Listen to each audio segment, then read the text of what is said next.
ভোক্তারা কম মূল্যে পাচ্ছে আলু, ভালো কথা, কিন্তু কৃষক তার ন্যায্য দাম কিন্তু পাচ্ছে না। অন্যান্য বছরের তুলনায় যদি এটা কম্পেয়ার করেন, আমার মনে হয় দামটা অনেক কমের ভিতরে আছে। আমরা প্রায় 100 মতো কোল্ড স্টোর এবার করে দিচ্ছি। এবার দেখেন আপনাদের আলুর উৎপাদন কিন্তু অনেক বেশি হয়েছে, ভোক্তারা কম মূল্যে পাচ্ছে আলু, ভালো কথা, কিন্তু কৃষক তার ন্যায্য দাম কিন্তু পাচ্ছে না।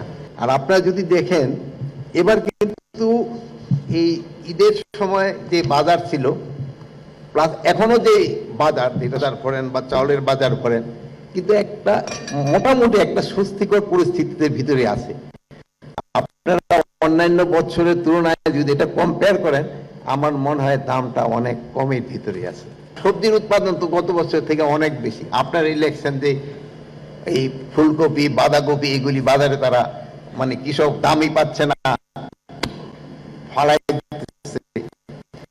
এই জন্য আমরা এবার চেষ্টা করতেছি যে প্রায় 100 মতো শীতকালীন সবজি এবং গ্রীষ্মকালীন সবজি এই দুইটা আষাঢ় মাঝখানে একটা ট্রানজিট পিরিয়ডের মতো থাকে, প্রায় 1 মাসের মতো, যে সময় সবজির দামটা খুব প্লে করে। এই জন্য প্রায় 100 মতো আমরা ছোট আকারে কোল্ড স্টোর করে দিচ্ছি, যেন ওই সময় কৃষক তার এই ধরেন ফুলকপি বাঁধাকপি টমেটো শালগম এগুলি যেন প্রিজার্ভ করে রাখতে পারে, ওই পরে যেন তারা এটা বিক্রি করে যেন তাদের যে উৎপাদন খরচটা অন্তত যেন তারা উঠাইতে পারে এবং তারা যেন কিছুটা প্রফিটও যেন নিতে পারে। এই জন্য আমরা প্রায় 100 মতো কোল্ড স্টোর এবার করে দিচ্ছি।